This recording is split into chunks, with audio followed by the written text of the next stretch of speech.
Muy bien, Redacción Médica pregunta sobre el comunicado que ha hecho la Universidad de Oxford, que sugiere que un fármaco barato y ampliamente disponible, llamado dexametasona, ayuda a evitar la muerte de algunos de los pacientes más graves de COVID-19.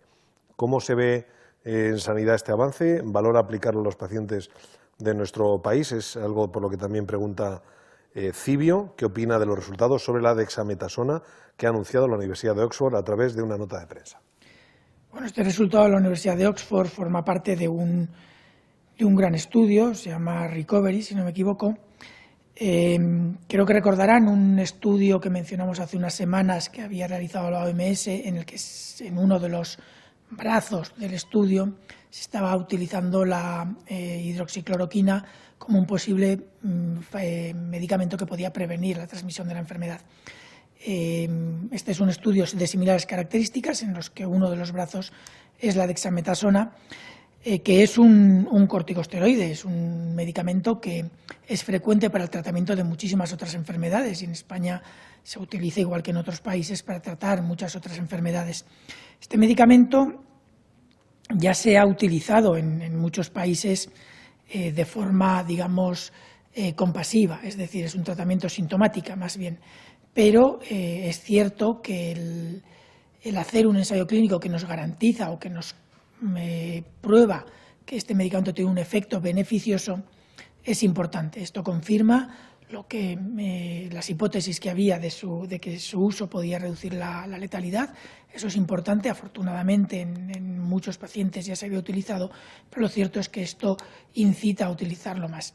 En todo caso, lo que les digo siempre, hay que ser prudentes. Los resultados del estudio hay que leerlos con cuidado porque probablemente son resultados muy sólidos, pero en ciencia los resultados de un único estudio, si no tiene una solidez muy importante, no suelen ser suficientes como para garantizar los resultados. En este caso, por lo que he leído rápidamente, no he tenido tiempo de leerlo en detalle, sí que parece que los resultados son buenos y que por lo tanto el uso de la dexametasona podría estar avalado. En todo caso, nuestra agencia del medicamento tendrá que valorar los resultados y proponerlo o no para el tratamiento del coronavirus.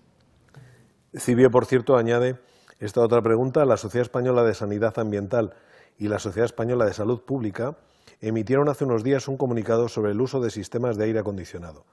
¿El Ministerio va a establecer algún protocolo o recomendación sobre el uso de estos sistemas, especialmente en espacios públicos cerrados donde puede haber muchas personas, como centros comerciales, por ejemplo? ¿Qué recomienda el CAE sobre el uso de sistemas de aire acondicionado durante el verano? Bueno, en el Ministerio hay diversas unidades. Una es la Subdirección General de Sanidad Ambiental y Salud Laboral, que son los que tienen que hacer la evaluación de este tipo de recomendaciones. Si hay alguna recomendación a hacer en este sentido, se hará desde el Ministerio.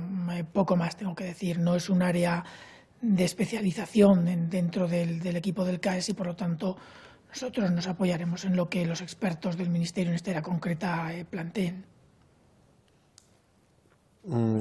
Servimedia y Antena 3 preguntan sobre la vacunación de la gripe. Antena 3, ¿qué efectos tendría adelantar la campaña de vacunación sobre la epidemia del COVID-19? En caso de que se plantee adelantar la vacunación de la gripe este año, ¿se debería vacunar no solo a ancianos o niños, como normalmente se recomienda, sino a toda la población? Servimedia pregunta acerca de ello, si se adelantará finalmente la vacunación de la gripe, ¿cuándo podría comenzar la campaña? ¿Pueden las campañas farmacéuticas afrontar el reto de suministrar muchas más dosis y antes de tiempo, porque hay que tener claro qué virus de la gripe es contra el que hay que inmunizarse? Bueno, voy a empezar con la última parte porque es quizás la más rápida de responder. La composición de la vacuna de la gripe de cada temporada se establece en base a los virus circulantes de la temporada anterior y en los virus circulantes en el hemisferio contrario, en este caso en el hemisferio sur, en la temporada previa. Todo esto se discute y se decide y se hace una propuesta de vacuna hacia el mes de febrero, finales de febrero, primeros de marzo, y esa propuesta de los componentes que tiene que llevar la vacuna es la que a partir de ese mes empiezan a fabricar las farmacéuticas, las industrias que fabrican las vacunas. Por lo tanto, no hay que esperar ahora mismo a conocer el virus de la gripe que tiene que estar dentro de esas vacunas, las diferentes cepas que se incluyen en la vacuna. En cuanto a los efectos de la vacunación de la gripe en la evolución de la epidemia de coronavirus, la vacunación de la gripe no afecta a la epidemia de coronavirus. La vacunación de la gripe lo que nos permite es poder reducir el número de personas de alguna manera, porque la vacuna de la gripe tiene un efecto importante en la reducción de las complicaciones que produce la enfermedad, reduce también un poco en menor medida, pero reduce también la transmisión y por lo tanto lo que tendremos es menos casos de gripe. Y por lo tanto el problema de discernir entre coronavirus y gripe o el número de personas a los que tengamos que hacer las pruebas que no tengan gripe y por lo tanto puedan tener más probablemente coronavirus será menor. Eso es lo que nos interesa de vacunar a la gente contra la gripe, que haya menos casos globales compatibles con gripe o coronavirus. Por lo tanto, adelantar la vacunación de la gripe puede ser interesante desde ese punto de vista. El problema que hay en adelantar la vacunación de la gripe, creo que lo comentamos ayer, es que la vacuna de la gripe, a medida que la infección se produce más tarde respecto al momento de la vacunación, en algunos años, en algunos estudios, ha parecido demostrar que reducía la eficacia de la vacuna. Por lo tanto, se intenta ajustar siempre un poco la fecha de vacunación con la fecha probable de inicio de la epidemia. Esto no es una evidencia muy sólida en lo que se basa. Hay evidencias de algunos estudios, pero lo cierto es que no hay una evidencia excesivamente sólida, pero sí que es cierto que la evidencia apunta cada vez más en esa dirección. En todo caso, ahora mismo habría una posible razón para adelantar la vacunación un poco, alguna semana, y habrá que valorarlo. También hay que considerar que el iniciar la vacunación de la gripe en un momento u otro también depende de otros factores. Depende de que las empresas farmacéuticas, las empresas fabricantes de la vacuna, puedan disponer de la cantidad suficiente que se propone para vacunar en todos los países y que dispongan de ella en el momento adecuado. En principio, la cobertura, la recomendación de vacunación en España es para mayores de 65 y algunos grupos vulnerables concretos. Pero lo cierto es que estos son los grupos de especial interés, pero de forma genérica se recomienda vacunarse a toda la población y a nivel europeo progresivamente se tiende hacia esa recomendación. Pero el objetivo claro que no debemos dejar de lado en ningún momento y que debemos de garantizar es la vacunación a los grupos vulnerables y a los mayores de 65. Si se va a recomendar la vacuna a toda la población o no, es una cuestión que se tiene que discutir en la ponencia de vacunas, teniendo clara toda la evidencia relacionada con la propia gripe, pero también en relación con la epidemia de coronavirus. Cuando la ponencia haya tomado una decisión al respecto y se valore en los diferentes grupos que tienen luego que evaluar esa decisión, pues se tendrá una respuesta concreta. Sobre los datos de nuevos contagios de las últimas horas, News Diario pregunta si hay 42 casos en Madrid, de dónde son, en hospitales, residencias, llegadas en aeropuerto. La Comunidad de Madrid ha notificado con fecha de diagnóstico de ayer 42 casos. Pero lo cierto es que en los últimos 7 días, no en uno como ayer, con fecha de inicio de síntomas, en esos 7 días se han notificado 50. Es decir, el número de esos 42 casos no son todos infectados ayer, han sido infectados en días previos, no sabemos exactamente en cuál de esos 42, sabemos que en los últimos 7, con fecha de inicio de síntomas, en esos últimos 7 solamente ha habido 50. En todo caso, no tenemos ahora mismo detalle del lugar donde se han infectado estos 42. Sí que sabemos que alguno de ellos se debe a uno de los brotes que hay en Madrid, recordarán uno asociado al Hospital Gregorio Marañón, y otros pueden ser de diversos tipos, pero no tenemos ahora mismo el detalle específico. Por lo tanto, no puedo aportarles mucha más información. No sé si la Comunidad de Madrid a lo mejor dará algún detalle más. Diario 16 le pregunta, el encierro en las residencias de mayores está generando muchos problemas físicos y cognitivos en las personas mayores, especialmente en centros residenciales donde no hay jardines ni espacios para caminar. ¿Para cuándo podrán los mayores sanos de las residencias salir a la calle? Saben que muchos viven a estas alturas el encierro como si fuera un castigo injusto. Yo creo que el domingo entramos en nueva normalidad y en principio deberían de poder salir de la residencia sin ningún problema. El hecho de que no puedan salir ahora, desde luego, es un problema, un hándicap que tienen, eso es evidente. Todas las acciones que se han realizado sobre grupos vulnerables han sido claramente con la idea y en general, a medida que ha ido pasando la epidemia hemos podido ver que la protección de los grupos vulnerables tiene su efecto beneficioso, pero es cierto que también puede tener algunos efectos colaterales no deseables y algunos de ellos los acaban de mencionar.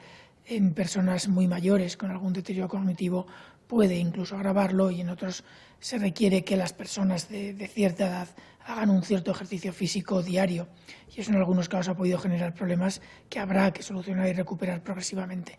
En todo caso, a partir del domingo seguro que se puede espero que puedan recuperar rápidamente la forma física o la movilidad que hayan podido perder. Europa Press, doctor, le pregunta, los presidentes de Canarias, Madrid y Andalucía pidieron el domingo al presidente del Gobierno que se establezcan test en origen para los turistas y la presidenta madrileña reclamó un plan Barajas. ¿Están estudiando implantar los test en origen para evitar contagios importados en España? Bueno, el realizar este tipo de test, primero en origen, implica una injerencia en algunas situaciones, pero sí que es cierto que si se prohibiera para venir a España, pues se tendría que aceptar. Pero lo cierto es que este tipo de test no han probado en ningún sitio que se puedan controlar realmente todos los brotes. Alguno se controlará, algún caso se podrá detectar con estos test, pero desde luego no la gran mayoría. No sé si será algo que se implementará, esto es algo que tenemos que negociar con todos los países europeos. No podemos, porque no tiene sentido, imponer nosotros una medida que en otro país europeo nos impone, porque una vez que los ciudadanos entran dentro de la Unión Europea, la movilidad dentro del espacio Schengen a partir del día 21 va a ser como lo era antes, salvo que haya una prohibición expresa de reciprocidad entre países. Por lo tanto, si no llegamos a un acuerdo común entre los diferentes países de la Unión Europea, será muy difícil que esto pueda prosperar. Al margen de eso, tenemos que ser capaces de valorar el impacto y la factibilidad de este tipo de medidas. Es verdad que en un país como el nuestro, que recibe habitualmente muchos turistas, este año van a ser menos, evidentemente, pero que recibe muchos turistas, el realizar pruebas diagnósticas a la llegada en los aeropuertos es, además de pruebas digamos, de interés, como pueda ser la PCR, es inviable, tanto por los tiempos que cuesta, como por los recursos que requiere, como por el periodo de espera que tienen que llevar los pacientes en estos lugares y además porque no garantiza en absoluto que 1 o 2 días después vaya o no a haber casos entre esos que inicialmente dieron negativo. De hecho, ya hay evidencias de lugares donde se hacen pruebas de PCR a la entrada, en algunos lugares donde hay agrupaciones de personas que se reúnen durante un tiempo y que a la entrada se les hacen pruebas y que no han evitado brotes en esos mismos colectivos. Con lo cual, no hay que pensar que eso pueda ser una panacea. Sí que es cierto que podría identificar algunos casos y podría quizás evitar que esos casos llegaran, pero no va a evitar la gran mayoría de los casos. Yo creo que el tema de las PCRs hay que tener mucho cuidado a la hora de proponerlo. Es muy fácil decir vamos a hacer PCR a los X millones de turistas que vengan a España, luego es muy difícil hacerlo. Y un país que recibe, es difícil que los podamos hacer todos aquí, pero un país que envía muchos turistas tampoco es fácil que lo pueda realizar. Con lo cual hay que tener cuidado a la hora de hacer este tipo de propuestas y valorarlas en su justa medida y sobre todo valorar si realmente son factibles o no y si van a tener un impacto real. Si no van a tener un impacto real, pues habrá que tener cuidado con la propuesta. Ahora mismo, hasta que no haya una posición europea, es difícil que nosotros podamos hacer una recomendación en ese sentido, pero habrá que ver cómo evolucionan las negociaciones con Europa y cómo evoluciona la posición de los diferentes grupos que están discutiendo esto dentro de nuestro territorio. Radio Nacional de España dice los hospitales se preparan por si en otoño viene una segunda onda epidémica. Algunos virólogos no descartan que pueda ocurrir antes, en pleno verano. ¿Qué escenario puede ser más certero en base a los datos que analizan y tienen sobre el comportamiento del virus? Bueno, desde el principio todos tenemos la hipótesis de una posible onda en el otoño que viene. Esto está allí, tenemos que valorarlo y estamos trabajando y preparándonos todos ante esa posibilidad. Si luego esa onda no llega, puede ser o porque no ha venido o porque la hemos controlado a tiempo. Cualquiera de las dos situaciones son buenas. Si no viene, nos habremos preparado, no habrá venido, bien. Si viene y la hemos podido controlar, perfecto. La otra hipótesis es que una vez que hemos conseguido controlar la epidemia, nos relajemos en las medidas de prevención y de control de la transmisión, que se van a mantener, algunas de ellas después del día 21 con el Real Decreto de Nueva Normalidad, y si nos relajamos más de la cuenta podría haber un resurgimiento relativamente rápido de la transmisión. Esto además podría haberse agravado si empieza a haber una llegada más importante de viajeros de países de riesgo. Esto podría pasar, no tenemos seguridad, no sabemos si va a pasar o no. Hasta ahora la evolución de la epidemia sigue siendo muy buena, pese al levantamiento progresivo de todas las restricciones de la movilidad que se han ido haciendo, pero no podemos descartar que en un momento determinado hay una relajación excesiva y esto pudiera suceder, o que esté asociado, como digo, a esos viajeros. Está un poco en manos de todos que esto no suceda durante el verano. Descartarlo no podemos descartarlo.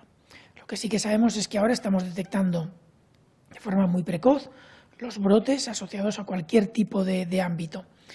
Se nos puede escapar alguno, por supuesto, pero ahora mismo creemos que estamos detectándolos suficientemente bien y suficientemente rápido como para actuar y controlarlos. Si eso no fuera así dentro de unas semanas, entonces sí que tendríamos un riesgo de transmisión en el verano. Una de las razones por las que en algunos grupos o algunos modelizadores están valorando o están extrayendo modelos que indican una tendencia ascendente en los meses de verano, una es porque puede pasar si hay una relajación de las medidas, pero otra también puede ser por lo que hemos visto hace un ratito con las gráficas que les he mostrado. Un incremento en la capacidad de detección hace que el descenso de esas curvas que estábamos viendo de evolución de la epidemia sea o más lento o en algún momento tenga incluso algún repunte porque se busca mucho más. Entonces, a la hora de hacer los modelos con los datos obtenidos, parecen encajar curvas que tienden a tener un poco más de incremento. Pero, según el tipo de modelos que se realizan, esto se puede corregir. Tenemos que ser cautos a la hora de valorar lo uno y lo otro, pero desde luego tenemos que tener presentes todas las opciones, tanto las que nos dan los modelos de un posible incremento en los próximos mes y medio, como aquellos que no nos dan un incremento hasta el mes de octubre, noviembre, cuando empiece el otoño o invierno. Estamos trabajando desde el Ministerio con las comunidades autónomas en ambas situaciones y esperemos que podamos controlar lo mejor posible ambas, pero no podremos hacerlo sin la ayuda de todos, eso está claro. Finalizamos con esta pregunta de Datadista. La semana pasada se le preguntó por los datos de sanidad que daban unos 18.000 casos menos que el Instituto de Salud Carlos III con la serie histórica corregida. Usted comentó que se debía al tipo de prueba con la que se habían detectado. Sin embargo, el Instituto Carlos III ha actualizado las cifras por tipo de prueba y tampoco coinciden. ¿A qué se debe? ¿Y cuándo van a actualizar la serie histórica de fallecidos? Sí, bueno, la serie histórica de fallecidos, yo espero que podamos darle los datos en estos días, esta semana. De hecho, hoy hemos hecho un esfuerzo importante. Creemos que mañana los datos estarán completos o casi completos. Puede siempre haber alguna diferencia marginal respecto al total, pero en estos próximos días es muy posible que los podamos dar ya directamente, quizás a final de semana. No lo prometo, pero desde luego estamos haciendo un esfuerzo muy importante por cerrar ese episodio de los fallecidos, que desde luego a ninguno nos gusta tener esa cifra congelada. En cuanto a los datos, la serie histórica global, el número total de casos, si se fijan en la serie de datos que publica el Instituto de Salud Carlos III, aquellos que hayan accedido a los datos, el Instituto de Salud Carlos III desde el principio publica la serie total de datos que en los diferentes periodos de la pandemia se ha ido mejorando a medida que las comunidades autónomas iban mejorando la notificación al sistema de vigilancia con las fichas individualizadas de cada caso.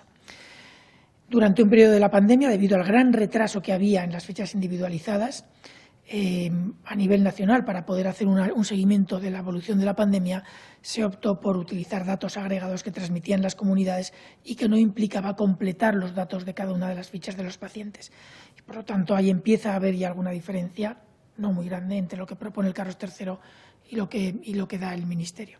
Los datos agregados que nos daban las comunidades eran aquellos que cumplían la definición de caso, que en principio es aquellos que tienen una PCR positiva. Por lo tanto, asumimos que los datos agregados que nos fueron dando hasta el día 10 de mayo las comunidades autónomas eran casos con una PCR positiva y por lo tanto comparables unos con otros.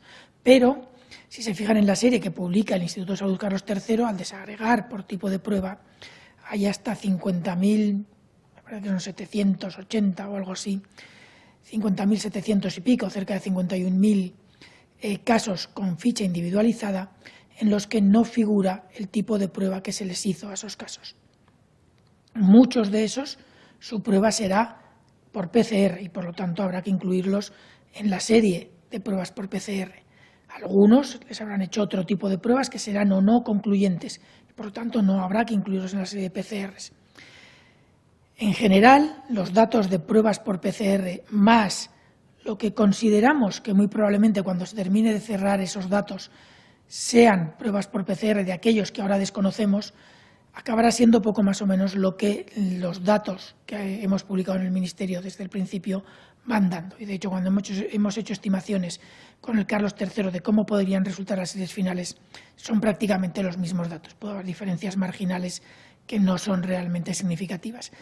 Entonces, el problema está básicamente ahí, en el tipo de pruebas, y si valoran los cálculos y hacen una estimación de los porcentajes de los que en principio deberían de ser por PCR, de aquellos que se diagnosticaron sin tener ahí marcada el tipo de prueba, pero que se diagnosticaron antes del uso de las pruebas serológicas o de otro tipo de pruebas, y el porcentaje de aquellos que se diagnostican por PCR posteriormente, verán que los datos no son muy diferentes. Es cierto que hay que hacer un ejercicio de estimación, que luego puede haber un poco más de variabilidad de la que ahora podemos pensar, pero las diferencias no son sustanciales.